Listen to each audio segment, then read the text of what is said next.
Good morning. I'm Daniel Kenneth Cruz and you can call me DK. I'm going to discuss the topic about facility layout design in operations management. This is from the book of Stevenson entitled Operations Management from Chapter 6, Process Selection and Facility Design. So what about layout and layout design? Layout in operations management refers to the configuration of departments, work centers, equipment with particular emphasis on the movement of work.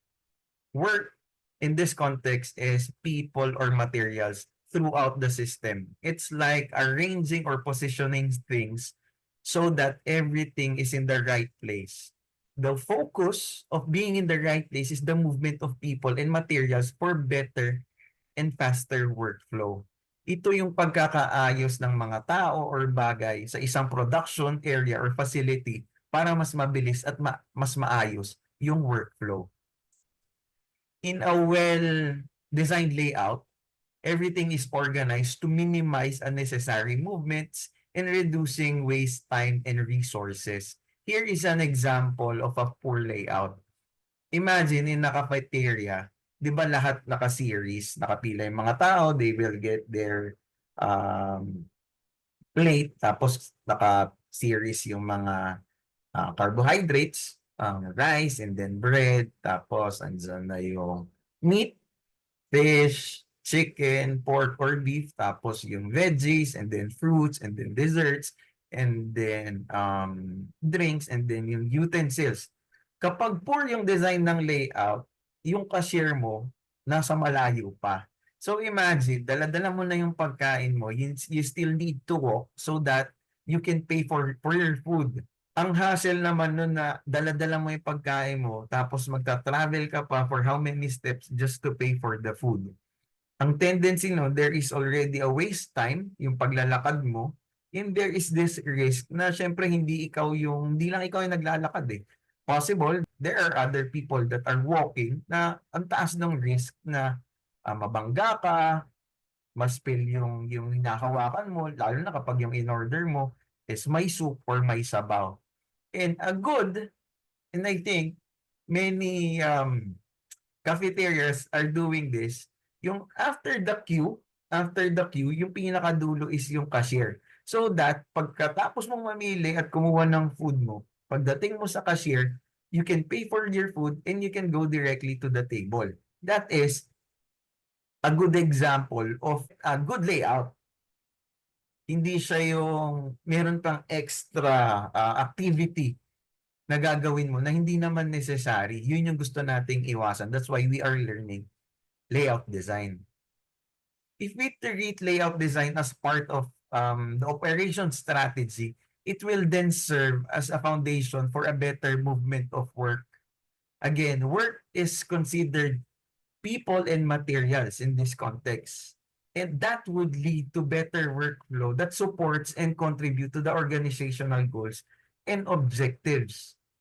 Let us remember that when we talk about operations, it is not working as a silo or independent. Operations is interdependent with other functions. Tandaan natin yan. If we are using so much resources in our operations, finance will be affected. If we have bottlenecks on our operations, marketing will be affected. Yun yung pagde-deliver natin ng products and services, mabibitin kapag yung operations natin maraming bottlenecks. So the question is, why layout design is important? So first, it is for faster work movement. Imagine, an employee prints 3 times per hour and then yung printer is 2.5 minutes away from him or from her. So yung travel time niya from printer dahil malayo sa kanya is 2.5 papunta and then 2.5 pabalik just to print. So, and if we're going to think about it, in 8 hours, 3 times ka magpiprint every hour for 5 minutes. Dahil maglalakad ka pabalik-balik papunta dun sa printer. It is already consuming 2 hours of the workers or the employees' time. Hindi na siya nagiging productive. Sayang yung oras niya. A better design or a better layout design is that ilapit mo na yung tao dun sa printer or yung printer, ilapit mo dun sa tao. So that habang nagpiprint siya, meron pa siyang pwedeng EQ, pwede niyang gawin yung dapat niya pang gawin. The employee could be productive. Mas mabilis matatapos yung trabaho kasi walang idle time dun sa, kumbaga, walang floating time habang naglalakad siya. Next, reduces wasted resource and lowers operational cost. I have visited an office wherein yung tables and chairs nila very mobile. Yung fourth floor, imagine fourth floor, no? Lahat, the chairs and the tables, meron wheels. So during the morning during the morning kapag may kanya-kanya silang trabaho, it is set up like cubicle. Naka-laptop sila, may kanya-kanyang tables, may kanya-kanyang chairs. And then during conference time, pagdating ng hapon, lahat na ng tables mapupunta sa likod, and then yung mga chairs mapupunta sa gilid or sa gitna. The floor becomes the conference room. Imagine, you don't need another floor for office space and you don't need another floor for conference area dahil lang ginawa mong mobile yung chairs mo and then yung table mo. And that is part of the facilities and layout design na dapat nag-move or mobile yung fixed yung furnitures so that you can optimize the space na meron ka. Reduces bottlenecks. Supermarket, no, holiday, tapos 3 lang yung cashier. Sobrang haba nung queue. And we don't want long queues during holidays. Kasi during holidays, people are on a rush. And during holidays, ano yan, usually, mainipin yung mga tao. And if you only have 3 cashiers, ang mangyayari dyan, there are tendencies of opportunity loss. Bakit? Possible na may magalit yung mga customers, dissatisfied sila. Second is, possible mainip sila, iiwanan na lang. They can go somewhere else, maghanap sila ng ibang pagbibilhan. E di sayang naman yung profit. Kaya ang ginagawa ng mga supermarket, especially pag holidays, nagdadagdag sila ng cashiers ng additional machines, nagtatayo sila ng ibang booth, ma-accommodate nila lahat ng customers. Next, minimize safety risks. I've seen this once na malayo ang database computer center sa comfort room kasi hindi sila pwede magkadikit dahil yung risk of leakage dun sa comfort room is high. Kapag meron tayong hindi nakitang leak dyan, yung vapor lang nun can destroy or can short circuit the database. Kaya usually makikita niya yan. The design is they are far apart and the database is very much secure na hindi masyado nadadaanan ng tao, wala masyadong access yung mga tao kasi critical na dapat safe na safe siya. So layout is very much important lalo pag pinoprotektahan natin yung mga assets ng kumpanya na hindi natin pwedeng masira because of wrong or poor layout, di ba? Next, boost employee morale.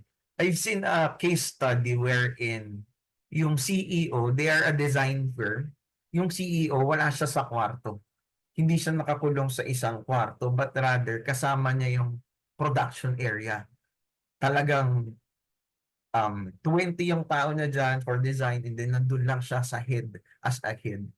Sabi niya, the reason why I didn't put any barriers or I didn't put myself inside the cubicle so that my people could always reach out to me. Hindi sila matatakot na that he is our CEO, nakakatakot pumasok. But that is their design so that his employees might feel empowered, might feel na they are free to reach out to their CEO. Next, profitability. I don't know if you're able to see on why drinks are far in the convenience store. Di ba pagpasok mo sa convenience store, drinks ay nandun sa dulo. Bakit? The reason behind that is that convenience stores wants you to go into their aisles, daanan mo lahat yun para kumuha ka lang ng tubig. And kung mapapansin mo, if you reach for the water, nung pabalik mo, parang kumukuha ka na ng chocolates, kumuha ka na ng chips, and at the end of the day, pagdating mo dun sa cashier, ang dami mo lang dala. Pero from the beginning, ang talagang balak mo lang naman bilhin, you just want to drink. Gusto mo lang mapawi yung uhaw mo, but you end up buying more. Hindi yung strategy. Layout can also be a source of profitability, especially for retail stores. Another one is IKEA, if you are familiar.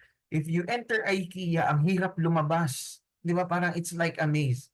Because their strategy is the longer customers stay inside their store, the more they will buy.